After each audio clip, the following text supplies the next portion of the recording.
With hero-based shooters becoming more and more formulaic and iterative as time has gone on, the concept of changing your loadout has been warped and twisted, up until the point we're at now, where the only way to introduce new weapons into your game is just by making up a completely new character altogether. Whilst loadout customization is nothing more than a pipe dream in hero-based shooters today, turning our attention over to Team Fortress 2, which revolutionized this concept in the first place, we see the robust system of side grades. This gives you 25% uber on each hit, but it's slower than the bone saw, but it does a lot more damage, and it has the coolest taunt ever. Yep, and that's basically it. Side grades aim to shake up the gameplay of an already established class in subtle but meaningful ways. They're built around the simple notion of balancing a benefit with a drawback, making it more useful in certain situations while also making it worse in others. Side grades have to walk this fine line between being different enough from stock to be their own unique weapon, whilst also staying true to what the class is really about. Like, I do admit that Jetpack Joyride Heavy would be sick as fuck, but you also have to think about things like balancing, fitting the class you're giving it to, fitting the general art style, and you start to see how much of an undertaking making a new weapon really is. While TF2 knocks it out of the park with its side grades most of the time, they do also fumble quite a bit. But everyone's talked about the good weapons and the bad weapons, but there's also this sort of chasm in the middle that no one talks about. Weapons that are just so damn boring. Boring weapons are, shocker, not that fun of a topic to cover, but I feel like this is a dialogue that the TF2 community simply needs to start having. And you know, I give up. This video making stuff is hard, man. And from this moment onward, I am straight up refusing to make my own videos anymore. Luckily, I recently bought this doohickey that can, get this, make videos for me. Let's see if it works. YouTube fame, here I come. Oh, nothing happened. Should've known that 15 ref is too good to be true on the price scale. Ah well, let's continue then. The weapon we'll be covering first is the Cloak and Dagger. That was a recreation of a casual clip where a spy makes a valiant play against this engineer's nest, while I just stood there completely still. In fact, I had been standing there for a good 30 seconds. But don't worry, after watching that spy fail miserably, I can finally use the Cloak and Dagger's superior cloak time to my advantage as I find the perfect time to swoop in for the kill. And that, my friends, is how it feels to use the Cloak and Dagger. What? Was that me? Okay. While I try to turn this off, let's talk about the fact that the Cloak and Dagger promotes a very passive playstyle, which actually— Hello people, Indy here with the epic weekly TF2 news.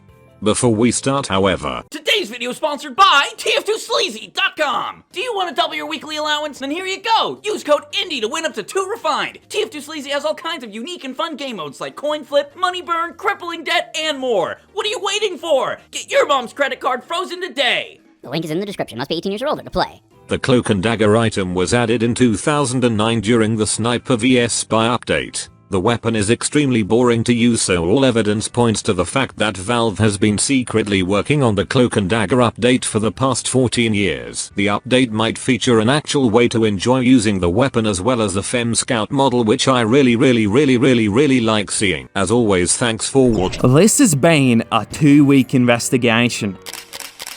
I have collected gigabytes of footage. I have spent hundreds of hours reading the TF2 wiki, but I think we did it. I think we found the most mysterious TF2 weapon. Let me show you. On the 5th of June 2023, I had found a rather peculiar weapon in my inventory, the Pain Train. After trying to use it in a match and failing, I couldn't figure it out. I kept dying, and amidst these strange happenings, I had decided to read the stats.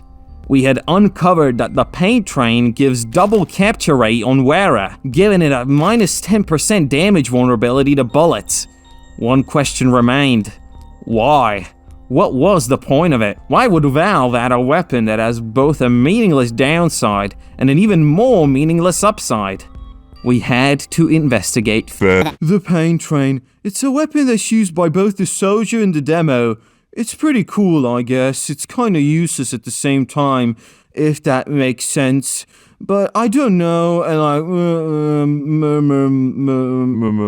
I don't use the black box. I just never saw any point to it. It doesn't have the swag of the Liberty Launcher or the curved projectile of the RPG. It just doesn't capture the feeling of watching my favorite anime much in the same way as the Cow Mangler, because I'd be mangling my cow to that shit, you know what I'm saying? But all of this was about to change. I've decided to embark on the journey of a lifetime. I'm going to use the black box conch combo for the next 30 days. So as always, I bought strange counterparts of the weapons and set the absolutely arbitrary goal of 1,000 kills with the black box and 5 deploys with the conch. Going into this, I knew it wasn't going to be easy. So I queued up into the game, and within minutes I was noticing a problem. I kept trying to bomb. Bombing, aka rocket jumping into action, is probably the most fun thing you can do as a soldier, as well as being my bad habit. I tried and I tried, but with one less rocket in the clip, the black box actively punishes you for bombing into enemies. The lack of a shotgun in your arsenal doubles this, as you cannot follow up on your bomb. So the challenge was clear. I needed to find a way to play as passively and in the most boring way as possible, lest I risk dying. Luckily, like in all of these videos, I made sure to have a pocket medic shoved up my asshole 24/7. Soldier, why you not just a black box and conch loaded, you fat American? Well, Spy, it is because it is a very boring loadout to use because it strips away a lot of things that make my class fun. And also because I am an American, so I am fat and lazy. I hate fat people! Hey guys, Stepmom Indy here. What do I think of the Southern hospitality? It's okay. I mean, it's not the worst wrench. I don't think there's any clear-cut worst wrench anymore, but this Southern hospitality is like the melee weapon equivalent of mini-golf. It's not bad, it's just that the other options you have are way more interesting. Hey guys, Indy here. Welcome to the Southern Hospitality Memes version 23. Don't forget to check out the original meme creators in the description below. I'd hit that with... Oh yeah. Juan Blastos aprende que para afrontar africano. Muy bien. Me when playing engineer no pyros. Hashtag Spanish edition. Too easy. Spy 7th century.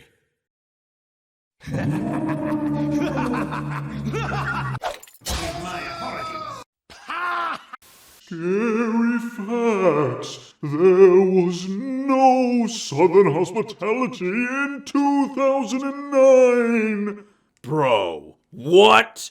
Respect the sightline. Nice try, buddy. I have a... People at TF2, Be like... this wrench sucks. Dude! You. Hi.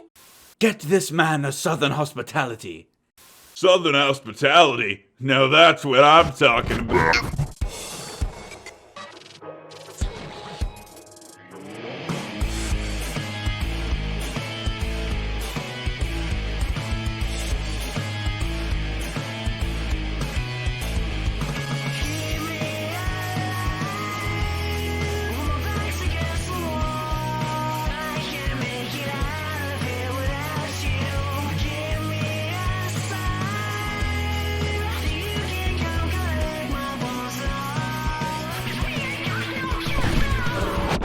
Welcome to Boring Weapon Boarding School, where we take the most boring weapons that TF2 has to offer, and I just complain about them. Let's take a look at the panic attack. Let's look at the stats. Plus 50% bullets per shot. This weapon deploys 50% faster. Fires a wide fixed shot pattern. Minus 20% damage penalty. Successive shots become less accurate. Minus 10% movement speed on wearer. Makes you look stupid. Plus 4% max ammo. Plus 79% swagability. Minus 500% penis deploy. 0% enjoying this video. 100% damage against female players. Health on kill.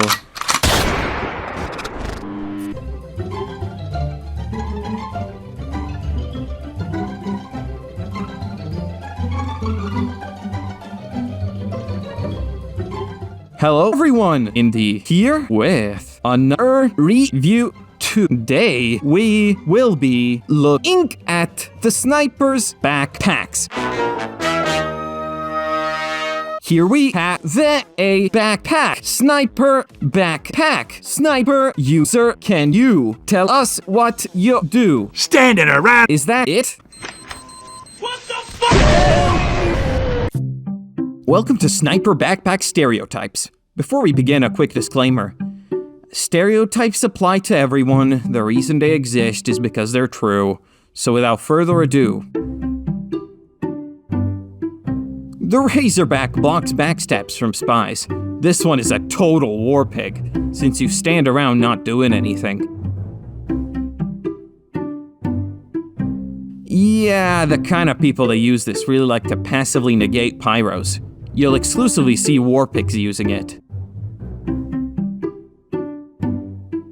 Now this one is actually a total war pig, commonly used by bots and for good reason. It's a war pig. It's just stuck. I don't think there's any turning it off, but I think I'm close to figuring out how to stop this. The minigun, a weapon that's ubiquitous within pop culture for firing devastating flurries of bullets at enemies. The Natascha is a minigun side grade for the heavy class within Team Fortress 2, and I think it's TF2's greatest blunder. I'm speaking like this because I think you're an idiot. The Natascha is a weapon I've never really understood. I mean, it slows down your opponents at the cost of spin-up time and damage. I mean, I don't really see the point of this weapon. Please fund my ironic TF2 Natascha facts. The Natascha was added in 2008 via the Heavy update. It was the first minigun side grade for the Heavy. Other than that, it has absolutely nothing going for it, and you should feel bad for using it. So that's why the only way to stop it is to conclude the video.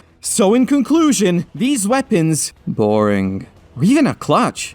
With TF2's many unique weapons at your disposal, you'd honestly be hard-pressed to find a use for the fucking pain train. So that's why boring weapons like these are arguably worse than the actual bad weapons. The worst thing a weapon can be is boring. So as I draw out this emotional conclusion, I would like to remind you to subscribe. It's over. It's over. It's over. Yeah, I think I'm gonna stick to making my own videos. Kinda weird though, all those alternate versions of me had way more subs. It's everyone else who's the problem. Hope you enjoyed the video, and I hope you stick around.